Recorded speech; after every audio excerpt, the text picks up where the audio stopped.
Hey there, Joyce here. In today's video, we're going to review these two iron board covers.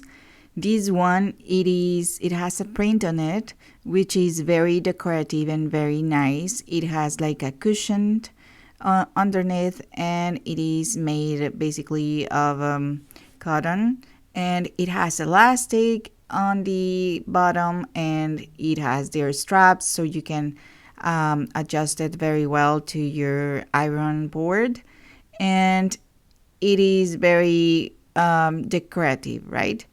This is the texture that it has inside, the elastics, and all the straps.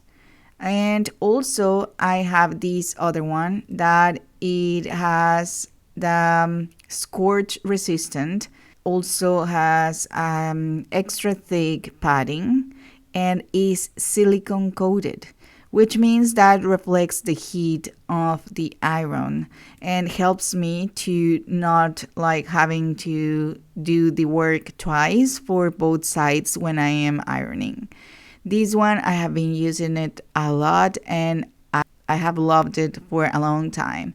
The printed one, it looks really nice, and I have been using it for a few weeks, but I really prefer this one, the one that is silicone coated, because of the heat reflecting of the iron, right?